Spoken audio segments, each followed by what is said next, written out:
안녕하세요. 나름 열심히 살고 있는 30대 여자입니다. 저는 성인이 될 때까지 제 뿌리를 알지 못하고 살았어요. 기구하고 파란만장한 제 인생을 이곳에 털어놓자니 조금은 떨리네요. 그래도 힘들었던 과거 또한 제 인생의 일부니까 이제는 너그럽게 받아들이려고 해요. 그때가 있었기 때문에 지금 현재의 소중함을 알게 됐으니까요. 내가 버려진 건 전부 아빠 때문이야. 그러니까 아빠를 원망해야 해. 너무 어릴 때였고 엄마의 얼굴조차 기억이 잘 나지 않았지만 엄마가 했던 그 말은 아주 또렷하게 기억이 나요. 맛있는 돈가스를 사주시고는 그날 그렇게 제 손을 놔버리고 가 버리셨고 그날따라 좀 이상하긴 해요. 했어요. 평소에는 이것이 썩는다고 말하지도 않던 초코, 우유를 제 손에 쥐어 주셨거든요. 그리고 그날 먹은 솜사탕의 달콤한 맛도 생생하게 기억나요. 마치 생일날 같이 행복했던 그날, 저는 엄마에게 버림을 받았습니다. 엄마가 저를 버리고 떠날 때도 저는 엄마가 장난을 치는 것이라고 생각했어요. 그래서 그 자리에서 한 발자국도 움직이지 않고 엄마를 기다렸고 계속 기다렸죠. 보육원 원장님이 저를 데리고 안으로 들어가려고 할 때도 저는 엄마가 곧 올 것이라고 생각하고 밖에서 기다리겠다고 맹세했고 울고 떼를 썼어요. 하루하루 시간이 흐르고 그곳에서의 생활이 익숙해지면서 현실을 느꼈어요. 천천히 깨닫게 되었다. 엄마는 나를 버린 것이며 찾아오지 않을 수도 있다는 생각이 머릿속을 가득 채울 때마다 아무도 모르게 소리 없이 울었습니다. 어린 나이에 부모에게 버림받는 그 기분은 정말 말로 표현하기 어렵습니다. 세상이 무너지는 기분이었어요. 부모가 자식을 낳았으면 책임을 져야 하는 것이고 무책임하게 남에 맡기는 것은 어떤 경우인가요? 하루만 떨어져 있어도 보고 싶고 그리움에 묻혀야 하는데 부모가 아니신가요? 원망도 했다가 증오도 했지만 결국엔 그리움으로 끝나는 것이 부모님에 대한 감정인 것 같아요. 내가 버려진 것은 전부 아빠 때문이라는 말을 곱씹으며 아빠는 어떤 사람인지 딸이 버려질 때까지 모르고 있는 건지 생각해보게 되었습니다. 궁금했어요. 이상하게도 아빠에 대한 기억은 조금도 남아있지 않았거든요. 저를 버린 이유조 믿을 수 없었으니 정말 답할 게 없죠. 그래도 어쨌든 살아야 하잖아요. 남들에 비해 빨리 성숙해져 버린 저는 생존을 위해 그곳에서 적응할 수밖에 없었습니다. 그곳에 계신 원장님도 그렇고 다른 아이들도 다 좋았고 지낼만 했지만 세상의 날카로운 시선이 저를 가장 힘들게 했네요. 부모조차 버린 자식이라는 꼬리표는 제 가장 큰 아킬레스건이 되어 열등감으로 자리를 잡게 되었습니다. 결국 엄마는 제가 성인이 될 때까지 저를 찾으러 오지 않았어요. 하긴 그렇게 매몰차게 등 돌리며 간 사람이 딸에 대한 애정과 미안함이 남았겠지요. 사람이었어요. 그가 나를 이해해주고 지지해주는 모습에 내 마음도 녹아들었습니다. 처음으로 나에게 사랑을 주는 사람이 나타났을 때 나는 어떤 감정을 느끼는지 몰랐어요. 하지만 조금씩 그의 따뜻한 마음에 빠져들어가고 있음을 느꼈습니다. 그의 곁에 있을 때 내 마음이 여운칠 때도 있지만 그의 옆에 있으면 그 어떤 힘든 일도 이겨낼 수 있다고 느꼈습니다. 그래서 나는 그를 위해 어떤 일이든 해주고 싶다고 생각했습니다. 함께 한 시간이 길어질수록 그에 대한 마음은 점점 더 커져가고 있었습니다. 나는 그와 함께 있는 모든 순간이 소중하고 행복했습니다. 함께 했던 일들이 추억으로 남아 나의 삶에 큰 의미를 준다는 생각이 들었습니다. 그때부터 나는 더 이상 혼자가 아니라는 생각에 안정을 찾았고 이제 나는 진정한 사랑을 느끼고 있다고 느꼈습니다. 그에게는 내게 주어진 가장 소중한 사람이 됐습니다. 함께 했던 그 모든 경험들이 나를 변화시켜주고 성장시켜 주었습니다.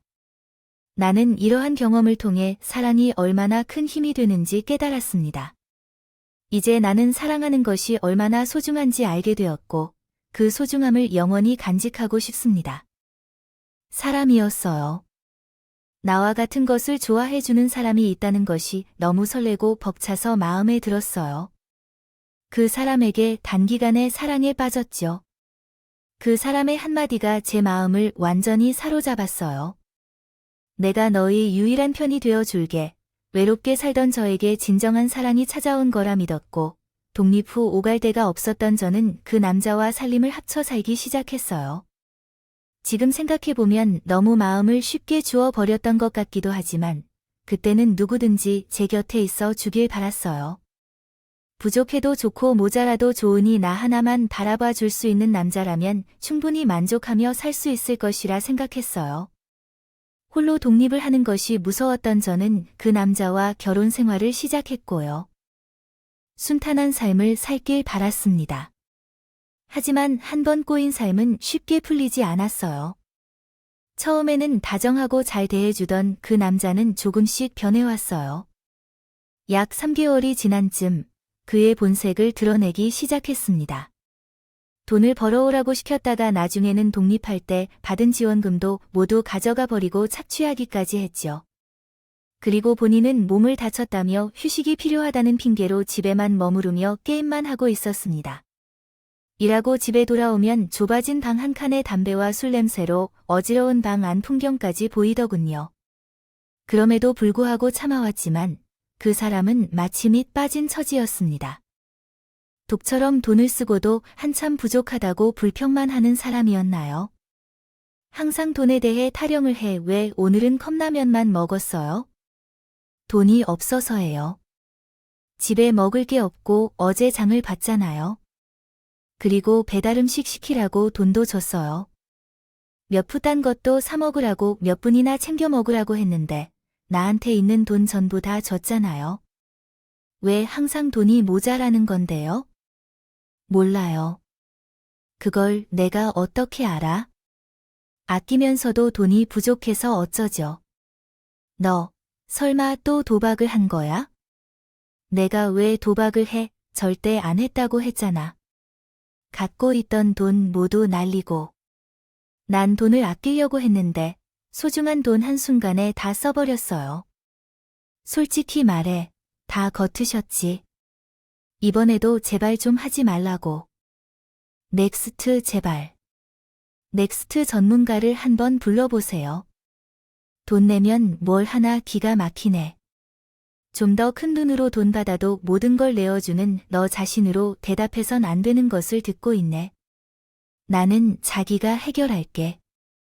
넥스트를 넘어서 집에서 게임하는 것도 사촌이라니 넌 생각도 없느냐. 떠나서 감정선을 넘어선 남의 덕통으로 돈 구걸하고 살면서 미안한 마음은 없냐. 지금 나의 능력을 무시하는 말이냐. 바깥에서 골라들은 돈은 아무도 원치 않아도 더운 손가락으로 안 받으려고 내 느단으로 살려면 안 돌릴 나 혼자 다양한 줘라. 항상 이렇게 신락 같은 걸 더 찾는다.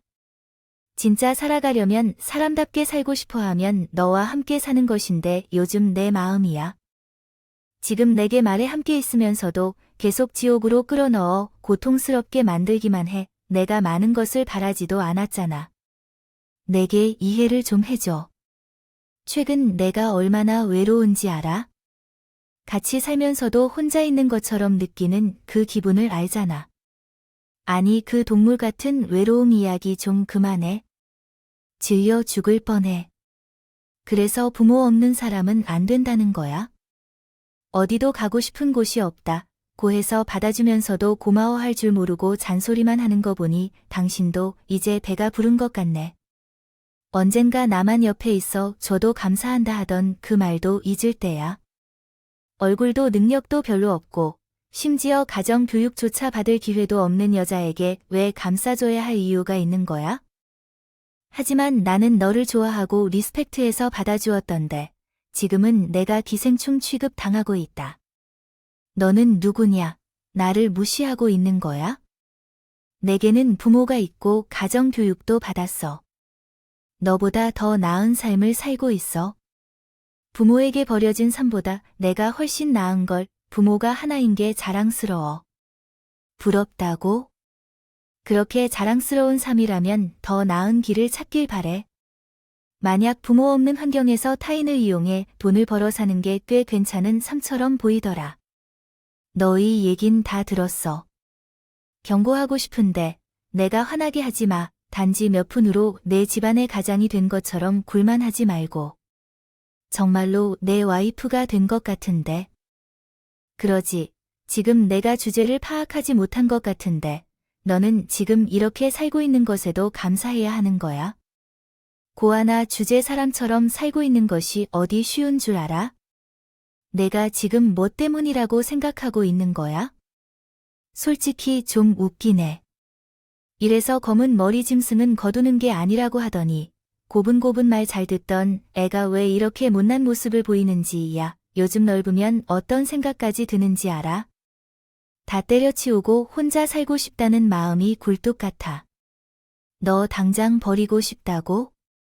그럼 나랑 왜 같이 살자고 했는데 내가 먼저 꼬셨잖아. 아, 평생 함께 살면서 영원한 내 편이 돼주겠다며 왜 괜히 쉬어서 너같이 쉬운 여자는 조금만 애정 줘도 홀랑 넘어오잖아. 너도 나한테 왜 같이 살자고 한 건데? 감사해야죠. 너 같은 여자를 누가 사랑해주냐? 내가 같이 있어서 그나마 사람 같이라며 살아가는 겁니다. 악독한 놈을 만났어봐. 너 어디서 얼마나 팔려갈지 모를걸. 그러니까 잘 좀 해. 세상이 얼마나 무섭게 변하는지 알아.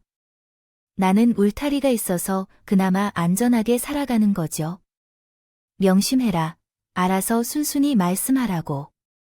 야, 그리고 요즘 벌어들이는 돈이 시원하지 않네. 분발 좀 했으면 좋겠어. 이대로 가다가는 내가 널 길거리에 확 버리는 수가 있어. 가장 의지했던 사람에게 치욕적인 모욕을 듣고 세상이 무너지는 경험을 다시 한번 하게 될 거예요. 부모에게 버림받았을 때 한 번 사랑하는 남자가 나를 이용했다는 것을 알게 됐을 때 다시 한번 내가 왜 이렇게 다른 사람에게 버린 만큼의 인연을 완전히 끊어야 했는데 왜 그런 미련을 두었는지 이해할 수 없었습니다. 그 남자마저 없으면 내 삶이 완전히 끝난다는 생각에 내가 먼저 무릎을 꿇고 빌었어요. 제발 날 버리지 말아달라고 해. 달라는 거 다 해줄 테니 곁에만 있어 달라고 울부짖었지만 내가 빌면 빌수록 그놈은 기고만장해 저를 쉽게 생각했고 더 많이 착취했다. 나에게는 이 고통스러운 고리를 끊을 용기가 없었습니다. 내가 잘하는 것이라고는 그저 기다리고 버티는 것뿐이라 그것만이 할 수 있는 유일한 것이라고 믿었어요. 하지만 얼마 지나지 않아 그 사람에게 완전히 버림받았습니다. 혼자 집에 있는데 밖에서 누군가가 문을 거칠게 두드리더니 아무 대답이 없는 것을 보고 기다렸더니 다시 문을 쾅쾅 두드렸어요. 웬 여자가 문 좀 열어봐요. 할 말이 있으니까 하고 외치길래 현관을 열었더니 처음 보는 여자였어요. 누구신지요?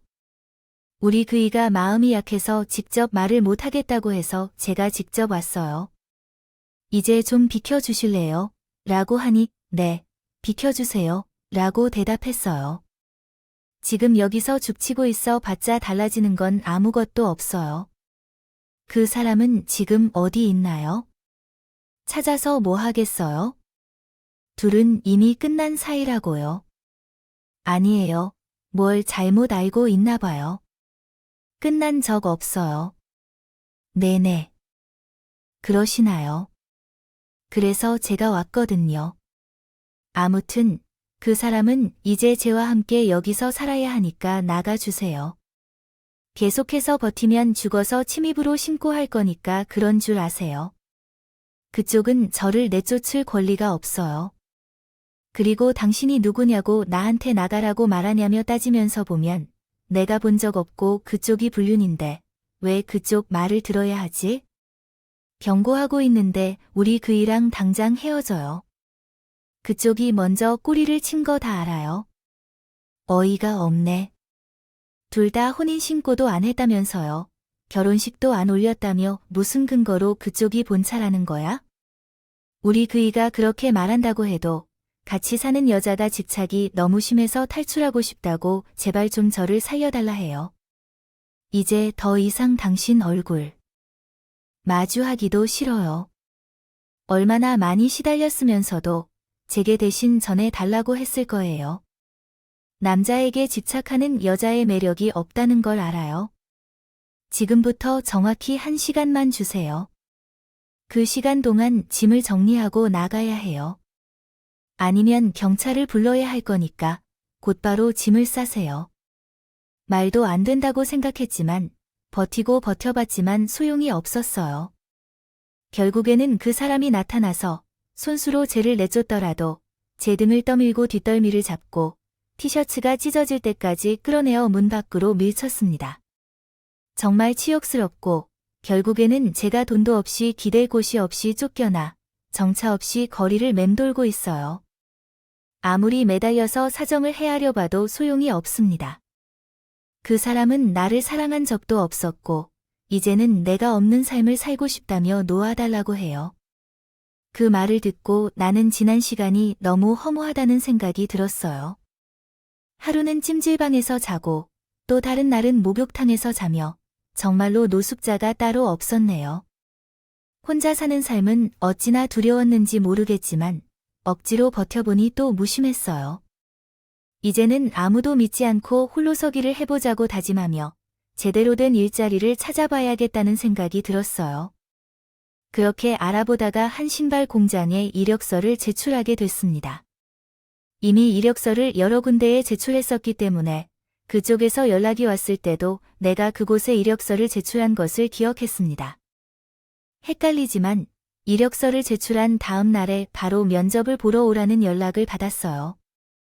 이렇게 빨리 면접을 보러 오라는 요청은 처음이라 복장도 준비하지 못하고 서먹한 모습으로 면접장에 찾아갔어요. 면접장에 들어가니 사장님 한 분이 저를 맞이하셨어요. 나이가 많이 들어 보이시는 남자분이셨는데 힘들진 않았나요? 힘들진 않았습니다. 근데 면접자가 저 한 명뿐인가요? 그렇게 됐네요. 근데 나이가 많이 어린데 대학은 다니지 않았어요. 대학 다닐 나이지만 공부가 제 적성에 맞지 않아서요. 아, 그렇군요. 가족 상황이 공란으로 비워져 있던데 그 신뢰가 안 된다면 왜요? 빈칸으로 비워 놓았는지 물어봐도 될까요? 부모님이 계시지 않습니다. 돌아가신 건 아니고 어디서 어떻게 사는지 알지 못합니다. 어렸을 때부터 보육원에서 자랐거든요. 근데 가족 사정이 면접 결과에 큰 영향을 미치나요? 아니요, 그런 건 아닙니다. 다만 궁금해서요. 비록 가정교육은 받지 못했지만 누구보다 양심적으로 살았고 성실하게 잘 살았습니다. 맞게만 주신다면 열심히 일할 자신이 있어요. 제가 별다른 욕심이 없거든요. 기숙사와 일만 제공해 주신다면 아무 생각하지 않고 일만 할 수 있습니다. 그리고 저를 뽑아주신다면 누구보다 돈 버는 게 간절한 상태였기 때문에 사장님께 구걸하다시피요. 어필을 했어요. 근데 사장님은 제 이야기를 듣는 것인지 말고 계시는 것인지 그저 제 얼굴만 뚫어져라 보고 계시는 것 같아요. 너무 유심히 바라보니 제가 민망할 지경이라 헛기침을 몇 번 하니까 사장님이 저에게 이상한 질문을 하시더라고요. 저기, 학생 혹시 어릴 적 사진 있어요? 네, 어릴 때 사진 말이죠. 아, 내가 아는 사람이랑 똑 닮은 것 같은데 그 아이인지 너무 궁금해. 어릴 때 사진이 하나 있긴 한데 아이 보여줄 수 있나요? 엄마가 저를 보육원으로 보낼 때 사진 하나를 저에게 남기셨어요. 이게 너희 어릴 적 얼굴이야. 뒤에는 너희 출생일이 적혀 있단다 하며 제가 메고 있는 작은 가방에 넣어 주셨죠. 늘 품고 다녔던 사진이었어요. 지갑에서 사진을 꺼내어 사장님께 보여드릴 수 있었어요. 사장님은 떨리는 손으로 그 사진을 받으시더라고요. 사장님께서는 대체 누구를 닮았다고 생각하시는지 긴장한 채로 받으시지 않으셨어요. 그런데 제 사진을 가만히 보던 사장님께서 갑자기 맞네, 맞아 하시며 바로 떨며 울기 시작하셨어요. 너무 놀라서 왜 그러세요? 물었더니 사장님께서는 동안 대답을 하지 않고 울기만 하셨습니다. 책상에 올려져 있는 티슈를 몇 개 뽑아 두 손으로 들 올리셨을 때 눈물을 훔치시는 기억이 떠오르지 않나요? 아버지요. 하니, 글쎄요. 너무 어릴 때. 헤어져서 기억이 잘 그대로 컸네요. 아, 얼굴도 그대로야. 혹시 저를 아시나요? 저희 아버지와 아는 사이라도 되시는 거예요. 아기 때부터 머리가 곱슬이 있고 눈동자가 유독 갈색인데 손이 고사리 같아서 주먹을 쥘 때 그 손이 얼마나 작았는지 기억이 나네요. 언제 커서 아빠 같은 소리를 하고 싶었는데 벌써 성인이 돼버렸네요. 저를 아시나요? 알고 계시다고요? 잘 알고 계시나요? 사장님께서는 말을 끝내지도 못한 채 다시 울음을 터뜨리셨어요. 분명 처음 보는 사람이고 낯선 사람인데 왜 그 모습을 보자마자 저도 눈물이 나왔을까요? 우리는 서로 바라보며 하염없이 울음을 흘린 거예요. 불 켜졌다. 사장님은 겨우 마음을 가다듬고 저에게 한마디 하시더라고요. 너무 늦어서 미안해. 우리 딸, 그 말을 듣는 순간 기분이 정말 묘하더라고요. 원망과 미움, 증오가 전부 눈녹처럼 사라지고 딸이라는 그 한 글자에 마음이 요동쳤네요. 진짜 그쪽이 제 아버지란 말씀이세요? 믿을 수가 없어요. 그래, 이해한다. 사장님은 입고 있던 정장 자켓 안 주머니에서 지갑을 꺼내시더니 그 안에서 사진 하나를 꺼내 보여주셨습니다. 사진 속 아이는 다름없는 저였어요. 그리고 그 옆에는 사장님의 젊은 시절로 보이는 한 남자가 웃고 있었죠. 사장님은 또 한 번 눈물을 흘렸습니다. 흘리시며 말씀하시더라도 이 사진을 매일 봤다 하더군요. 단 하루도 너를 잊은 적이 없었어요. 분명 엄마는 아빠 때문에 날 버리는 거라고 했어요. 그래서 저는 아버지를 원망하고 있었어요. 물론 아버지는 무능력한 아빠였지만 날 떠나간 게 내 탓이라고 생각했어요. 조금만 더 일찍 성공을 했다면 우리 가족은 모두 행복했을 거라고 생각했어요. 무슨 말씀을 하시는 건지 모르겠어요. 무능력하다고 하면 자식을 버려도 되는 건가요? 나온다면 책임을 져야 하는 거 아니에요? 엄마는 어디 계신가요? 그게 맞아요. 엄마는 돌아가셨다고 하더군요. 네, 나를 다시 찾아왔을 때는 이미 늦었다.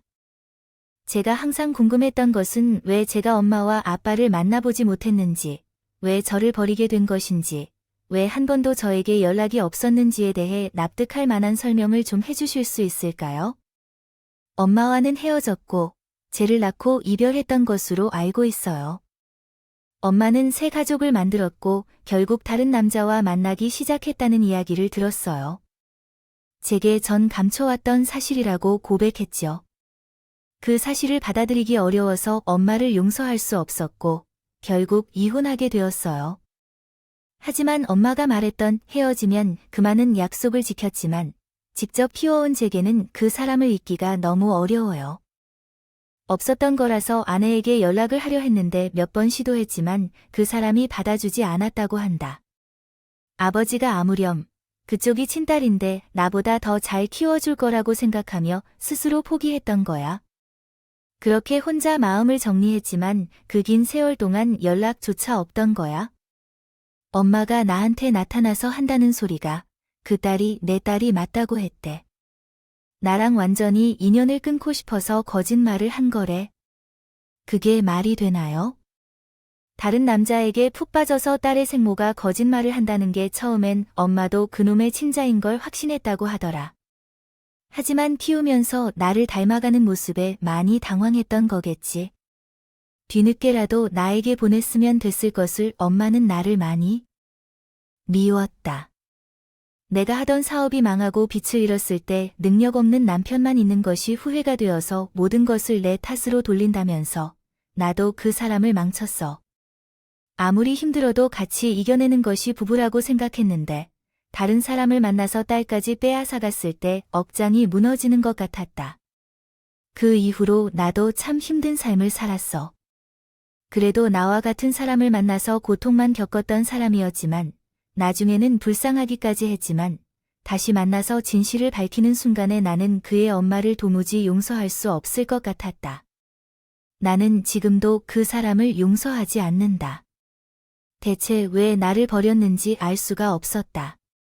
보육원에 버릴 거면 아빠에게 맡겼다면 어땠을까? 되었던 것이었죠.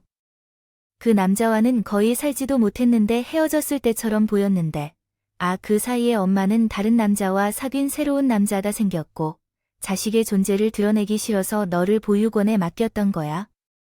그때에는 내게는 숙식도 제대로 할 수 없는 상태였으니 차라리 너를 버릴 때가 나을 거라고 생각했어. 아이를 떠나보내는 것도 내 잘못으로 돌리고 싶었어. 그래서 나한테 죄책감을 전적으로 느끼게 해서 새로운 시작을 했어. 하지만 심지어 나조차도 모르게 우리 딸이 보육원으로 바뀌어 버린 걸 알게 되었어. 죽을 직전에 그 사실을 알게 되었고, 그런 후로 우울해져서 털어놓고 맘 편히 가고 싶다고 했어. 그 고백을 한 후 얼마 지나지 않아 부고 소식이 들렸고, 그런 식으로 내가 정신없이 지나간 것이야. 엄마가 나를 보내며 미안하다고 말한 것은 처음이었어. 늦게 말한 것에 대해 너무 미안하다. 마지막으로 할 말이었지. 하나뿐인 내 딸을 보육원에 맡긴 것에 대해 나는 도무지 이해할 수가 없어. 그래서 아직도 그 사람을 원망하고 있어. 남자의 시선이 멀었고 자식까지 버리는 여자였어. 그게 나의 엄마야. 외로운 삶을 살아가며 기댈 곳이 필요했고 사람의 품이 그리웠던 여자였어. 그 사람도 보육원 출신이었지만 결혼 생활은 행복했어. 딸 팔자는 엄마를 따라간다고 했던 순간 엄마의 삶과 나의 삶이 함께 시작되었어. 겹쳐 보이더라고요. 외롭고 기댈 곳이 필요하고 품이 그리운 인생이 그걸 알면서 자식을 외롭게 내버려 둔 거잖아요. 괘씸하고 원망스러웠습니다. 저는 혼란스러운 감정을 겨우 진정시키고 제 앞에서 눈시울을 참고 있는 아버지에게 물었어요. 모든 사실을 알았을 때 저를 찾으려는 노력을 하셨나요? 아버지가 그럼에 대해 대답하려고 하던 차에 엄마에게 주소를 받았을 때 나는 바로 그곳으로 달려갔어요. 하지만 이미 성인이 돼서 그곳을 나가버렸고 없다고 하더군요. 그래서 거처가 어딘지 물었고 대충 지역만 알고 있다고 했는데 그 지역이라도 알려달라고 해서 그때부터 지금까지 이곳에 머물고 있었던 것이죠. 정착해서 살다 보면 언젠가는 너를 마주칠 수 있겠지 싶어서 살다가요. 우연한 계기로 신발 공장을 운영하게 되면서 1년에 한 번씩 정기적으로 채용을 하면서 내 나이와 또래 사람들을 모두 불러 면접을 보면서 너를 찾아 헤맸다. 이력서 사진에 너와 비슷한 생김새만 보이면 바로 연락을 했다고 한다. 내가 할 수 있는 건 그것뿐이었어. 이제는 딸을 행복하게 해줄 수 있는 능력을 갖추었는데 너를 찾지 못하니 정말 답답하고 힘들었다. 그래도 이렇게나마 찾을 수 있게 되어 내 노력이 헛되지 않아 다행하구나. 결국 엄마는 어디에 있고 어떻게 살고 있는지 알고 있으면서 찾아오지 않은 거야. 성인이 될 때까지 그냥 내버려 두었네. 새로운 가정을 꾸리고 살았던 터라 너를 다시 찾는 게 쉽지 않았다고 하더구나. 그 당시엔 내가 배를 탈 수밖에 없었네. 돈을 벌고 있을 때에도 연락이 끊기지 않았고 이 세월이 지날수록 진실을 고백하는 데에는 큰 용기가 필요했겠지. 심지어 새로운 사람과 자식까지 낳아 살아왔던 모양이야. 외로움을 많이 타던 사람이었는데 그나마 가족들에게 듬뿍 신뢰받아 떠났으니 내 엄마 입장에서는 나름 괜찮은 인생이 아니었나 싶기도 하고 내 인생과 너의 인생을 망친 죄로 비열한 사람인 것 같기도 하고 그렇게 아픔 속에서 고통을 받아왔으니 이제는 덜 미워해야 하나 싶기도 하고 마음이 복잡하네. 그래도 안심이 되는 건 이제 더 이상 필요한 용기가 없어도 우리 딸을 찾았으니요. 말이에요. 내가 알던 회사 관계는 전혀 다른 이야기를 듣게 되어 정말 멍해졌다고 생각하더군요. 그로 인해 씁쓸했어요. 차라리 살아계셨더라면 분노를 표했을 걸 그렇게 떠나버릴 줄은 몰랐어요. 원망할 기회조차 주지 않고 떠나버린 엄마는 평생 제 마음 안에 살겠죠. 엄마가 만든 가정은 어떤 모습이었을까? 그녀의 자식들은 어떤 사람들일까 궁금했지만 알고 싶지 않았어요. 만약 그 자식들이 행복하게 살고 있는 모습을 보게 된다면 다시 한번 마음이 무너질 것 같았거든요. 그럼에도 불구하고 아버지를 다시 찾았던 것이 다행인 것일까요? 어쩌면 이것이 운명이었던 걸까요? 내가 인생의 밑바닥을 찍고 지하로 끝없이 떨어질 때 제가 쓴 이력서로 우연히 가족을 다시 만나게 된 것일까요? 그 이후로는 더 이상 혼자가 아니었습니다. 든든한 아버지를 만나 울타리가 생겼죠. 확인차 유전자 검사까지 하게 되면서 저희는 비로소 생이별을 해야 했던 과거를 딛고 다시 가족이 됐어요. 처음에는 조금 어색했지만 함께 산 날보다 떨어져 있던 세월이 훨씬 길었어요. 아버지라는 걸 자꾸만 잊고 사장님이라고 부를 때가 많았네요. 그래도 줄은 줄인지 얼마 안 되니까 그래도 제법 가족같이 느껴지더라고요. 일자리도 생기고 가족도 생기자 제 인생도 점차 안정을 되찾기 시작했어요. 아버지가 운영하는 그 공장에서 일을 하며 많은 것들을 배웠고 성실하게 일해서 그 안에서 나름 인정을 받게 되었습니다. 됐네요. 제 사정을 모르는 직원분은 저에게 아이고 젊은 여자가 손이 무지고 참 성실하네. 부모님은 이렇게 기특한 딸이 있어서 부럽네 하며 칭찬을 해주시더라고요. 사랑받고 잘한다는 게 이런 걸까요? 좀 낯간지럽게 하지만 아버지가 표현을 많이 해주시는 편이거든요. 항상 우리 딸이 세상에서 제일 예쁜 딸, 우리 공주하며 저를 예뻐해 주시는데 그럴 때마다 저는 어찌할 바를 모르겠더라고요. 아빠 다 좋은데 공주라는 말은 안 하면 안 돼요. 벌써 나이도 성인이고 공주 대접 받을 나이는 한참 지났는데 내 눈은 아직 아기고 공주인데 나는 내가 나이 50 먹어도 공주라고 부를까요? 어렵게 해석할 문장이 나왔을 때는 동사, 명사 구조를 따라 가장 흐름이 자연스럽게 흘러가는 부분으로 해석을 하면 도움이 됩니다. 건데 아빠와 함께 있을 때 저도 모르게 웃게 되더라고요. 무심결에 거울을 보며 웃는 표정이 자주였어요. 겉으로는 무뚝뚝하고 냉소적으로 보일지라도 제 곁에 계실 때는 위트 있고 엉뚱한 말을 많이 하셨어요. 아빠는 농담을 섞어서 이런 말을 하셨어요. 나중에 연애하면 어떤 사람인지 꼭 아빠에게 보여줘야 해. 내 딸 눈에 눈물 한 방울이라도 흘린다면 그놈을 내가 묶어 놓지 않을 거야. 그때 아빠에게 말을 해야 할지 말아야 할지 고민이 들었어요. 저도 한 남자와 살림을 마련한 적이 있었고 비록 사실혼이었으나 결혼 생활을 경험한 적이 있었다고 고백하고 싶기도 한데 그 사람도 진심으로 어릴 때는 학생들과 함께 있는 것이 못마땅했지만 10대가 끝나고 나니 천천히 놓아지기 시작했어요. 생각조차 하지 않았는데 나는 그 사람을 잘못된 과거로 인정해 줄 필요가 있을까 싶은 생각이 들었다. 괜히 자존심 때문에 그 사람을 언급하기가 싫어졌다. 그러나 갑작스럽게 그 사람이 나타나자 내 과거가 마구마구 드러나고 말았다. 어떻게 알았는지 그 인간이 우리 공장을 찾아왔다. 사장실에 들리게 된 일이 있어서 그리고 문 밖으로 익숙한 목소리가 들려왔다. 아이고, 장인어른, 인사를 할 때가 이미 늦었구나. 아, 진작에 인사를 드렸어야 했는데 너무 놀라서 후다닥 그 아저씨를 안으로 데리러 갔다. 그때 그놈이 얼핏 제 아버지 앞에서 꾸벅 인사를 하고 있는 모습이었다. 그가 나를 향해 웃음 짓더니 아이야, 어디 갔다가 이제서야 오냐 하며 뻔뻔하게 내 어깨에 팔을 둘러마으리고는 팔을 휙부리치더라고 하네요. 화를 내다. 여긴 어떻게 왔어? 내가 뭔데? 사장실이 찾아오다가 자기야 왜 이렇게 화를 내고? 그래, 아직도 화가 안 풀린 거야? 그날 그렇게 떠나서 내가 얼마나 마음을 쓰였는지 알아? 나는 자기만 기다렸잖아. 장인 어른이랑 연락이 닿았으면 나한테 제일 먼저 얘기를 해줬어야지. 남편에게 연락 안 하면 어떡해? 남편이 미쳤니?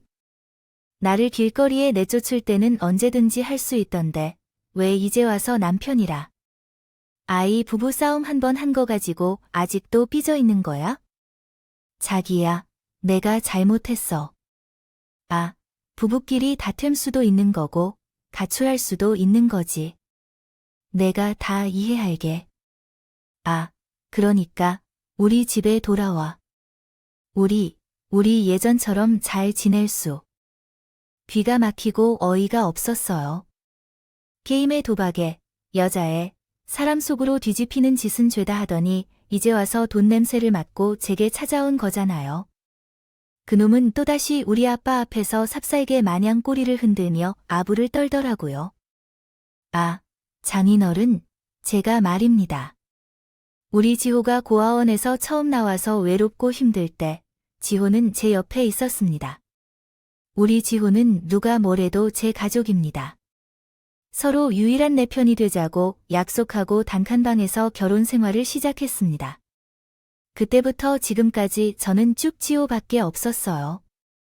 그러니 따님 걱정은 안 하셔도 됩니다.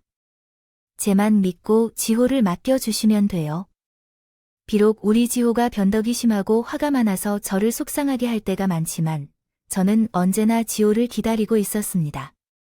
남자라면 포용력과 함께지요. 이해심으로 여자를 기다릴 줄도 알아야 하는 거 아니겠습니까? 이제라도 장인 어른을 뵐 수 있어서 다행이라 생각합니다. 앞으로 잘 부탁드리겠습니다. 우리 부부를 잘 지켜봐 주십시오. 너무 황당해서 그 인간의 뒷덜미를 잡고 밖으로 끌고 나와 따졌더니 그놈이 얼굴색 하나 안 변하고 저에게 오히려 따지더라고요. 너는 우리가 헤어진 줄 알았어. 나는 너만 기다리고 있었다. 고 하염없이 기다리고 있는 서방을 두고 여기 있으면 어떻하냐. 연락이라도 해주지. 그랬어. 헛소리 그만하고 좋은 말 할 듯 돌아가. 지금 돈 나올 구멍 찾아서 여기까지 온 거 내가 모를 줄 알아? 아, 그러게. 아버지가 공장 운영하는 줄 알았으면 널 더 사랑해 줬을 텐데. 알지만 숨기고 있던 거 아니야. 나 지금 좀 배신감 드는데. 그게 그렇잖아. 너가 고아원에서 나와서 누구 덕에 잘 먹고 잘 살았어. 다 내 덕덕이 아니라 내가 마련해준 덕덕 덕분에 내가 돈도 벌 수 있었고 안정적으로 살 수 있었던 거잖아. 따지고 보면 너는 나한테 빚진 거나 다름없어. 그러니까 넌 나한테 고마워해야지. 고작 원하는 게 돈이야. 사람 참 한결같다가 같은 놈을 내 편이라고 믿은 내 잘못이지. 너야말로 내가 가진 돈 죄다 가져간 거 기억 안 나? 내가 번 돈의 지원금까지 죄다 가져가서 도박으로 다 날렸지. 아, 부부끼리 그 정도는 덮어주고 이해해. 가능하면 줄어지고 싶지 않아. 현재 너랑 오해하는 것 하나도 원치 않아. 다시 고칠 의지가 있는 내 마음이야. 너도 나를 그리워하면 울기도 하고 화내기도 해. 붙잡을 때 언제인가 그때의 나와 현재의 나는 많이 달라. 너 따위의 인간은 이제 더 이상 필요하지 않아. 얼굴만 봐도 불편한 인간은 너가 처음이야. 아, 그래서 충분한 시간을 갖자는 것이야. 아, 이혼은 쉽지 않다는 걸 알아. 조정 기간이란 있다.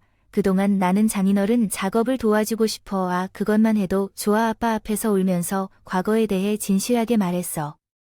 요즘 돈이 좀 필요해서 말이야. 어떻게 이렇게 뻔뻔할 수 있냐고. 그 인간은 나를 끝까지 쉽게 여자로만 보았을 거라는 건 분명해. 그날 나는 아버지 앞에서 그놈이 저를 착취한 일을 얘기하자 아빠는 묵묵히 듣기만 하시더군요.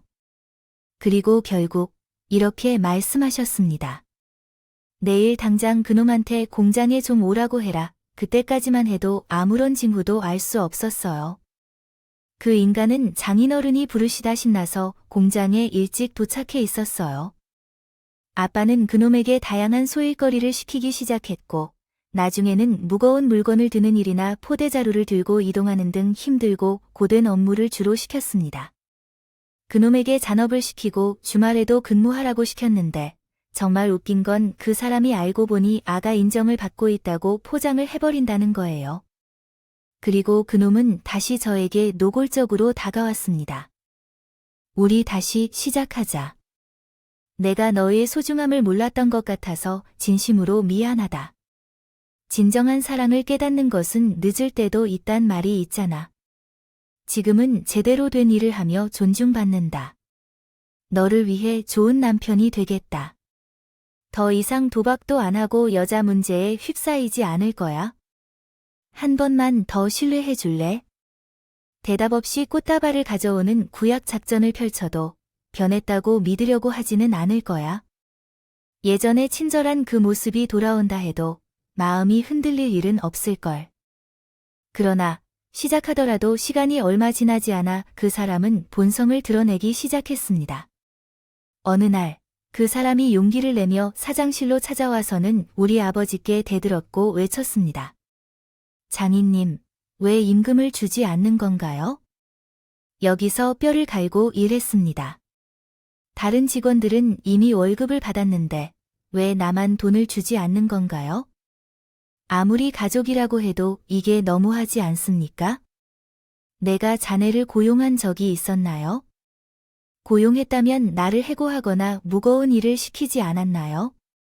나는 자네를 고용한 적이 없는데 자네 스스로 장인어른이라고 불러가며 일하도록 만든 건 아닌가? 나는 계약서 없이는 직원들에게 일을 시키지 않는데 말이야. 갑자기 발뺌하다 이겁니까? 이건 무슨 악덕 사장도 아니고 다른 사람도 아니고 사위를 착취하면서 자는 것이냐? 이거 노동청에 신고하면 장인 넣은 과태료 무는 것 순식간입니다. 그러니까 제가 이런 월급 주세요 얼른요. 신고하게 난 하나도 안 무서운데 이런 식으로 나오면 정말 곤란한데요. 진짜로 하는 놈입니다. 대신 자네도 각오하는 게 좋을 거야. 여태껏 내 딸 데리고 산다는 명목하에 월급과 지원금 죄다 뺏어다가 도박하고 여자 만나고 다니면서 망나니처럼 살았다며 나는 적어도 정신적 착취는 하지 않았어.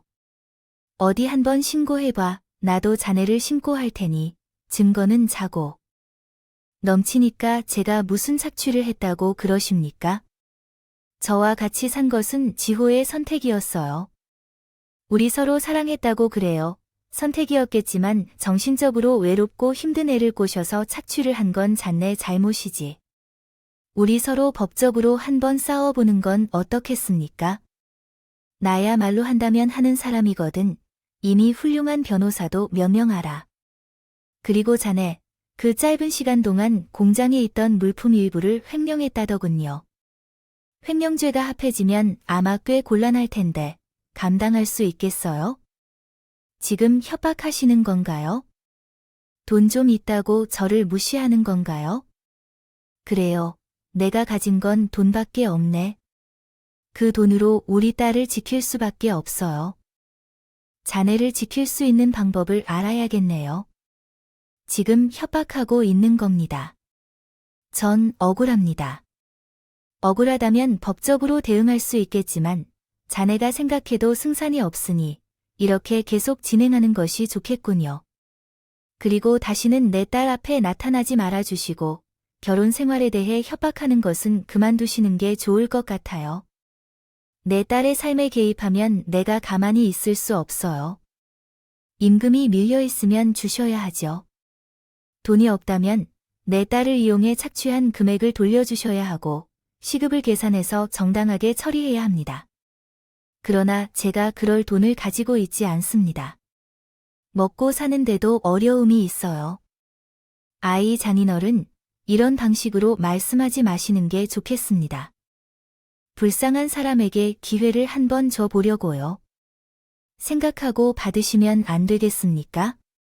비록 그가 나를 상처 주었지만 제 삶에서 여자는 제 생명일 뿐이었습니다. 다른 건 몰라도 내 딸에게 부모가 없다고 모욕을 주는 건 결코 용서할 수 없어요. 너의 인생은 얼마나 좋아서 나를 무시했기에 한심하고 쓸모없는 사람 아니겠어요? 그것은 제가 화가 나서 아니어요. 죄송합니다. 이런 것들은 필요 없어요. 당장 내 눈앞에서 사라져 버려야 해요. 갈 곳이 없다면 돈이 없어서 집까지 처분해야 했거나 죽음을 당할 수도 있으니 살려주세요. 내 딸을 길바닥에 내쫓은 주체도 발을 뻗고 잠이 들었다는 말이지. 너도 한번 똑같이 상처를 받아봐. 아빠가 그를 밀어내듯이. 그 사람을 내보낸 덕분에 마음이 시원해졌어요. 이제야 그 사람이 얼마나 못된 사람이었고 나를 이용해 먹었는지 깨달았어요. 그런 인간을 무엇이 좋다고 쫓아다녔는지 후회가 될 정도지만 어떡하겠어요. 이제야 글을 낼 수 있어 다행하다 생각합니다. 나쁜 인연이 지나가고 나서 좋은 인연이 찾아왔어요. 일을 하다 만난 남자인데 소박하고 성실한 성격으로 즐겁게 지내던 중 연인으로 발전했고 몇 년 후 결혼까지 했어요. 우리 아버지도 새로운 사위를 정말 좋아하시네요. 다른 사람은 몰라도 당신은 믿을 만한 가치가 있어 사위를 반갑게 맞아 주셨다고 합니다. 그 사람은 제 과거를 모두 이해해주고 함께 눈물까지 흘리는 매우 따뜻한 남자입니다. 사랑에 서툴고 사람을 향한 의심이 많았던 저는 그 사람을 탐색하고 알아가는데 몇 년이 걸렸어요. 결국에는 마음을 열었죠. 지금은 아들 하나, 딸 하나 이렇게 자식 둘까지 낳고 열심히 가르치고 계십니다.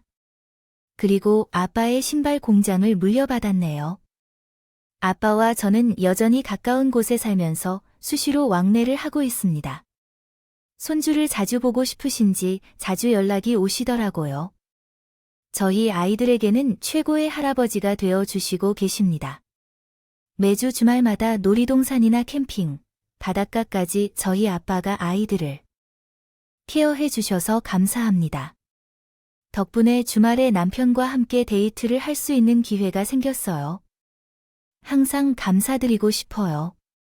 자라면서 결핍이 있었기 때문에 이제의 행복이 더 실감나는 것 같아요. 자식들이 나를 바라보며 엄마라고 하면 가끔은 감격스러워서 눈물이 나기도 해요. 내가 누군가의 아내이거나 누군가의 엄마라는 생각이 들 때 과거의 어려움이 무색하게 느껴지는 순간이 있어요. 앞으로도 이 행복한 순간을 잊지 않고 좋은 엄마로 살아가고 싶어요. 그리고 늦게 만난 만큼 우리 아빠가 오래오래 건강하게 계셨으면 좋겠어요. 가족에 대한 소중함을 오늘도 꼭 느끼셨으면 좋겠어요. 너무 당연한 것 같지만 때로는 당연함으로 인해 소중함을 잊고 살 때도 있습니다. 사연을 들은 후에는 가족에게 사랑한다는 말을 꼭 전해주기로 해야죠. 만약 멀리 떨어져 있다면 전화로도 전달할 수 있으니 어렵지 않겠죠? 이렇게 여러분께 미션을 드리며 사연을 마무리하겠습니다. 그럼 저는 이만 물러가도록 하겠습니다. 행복한 하루 보내세요.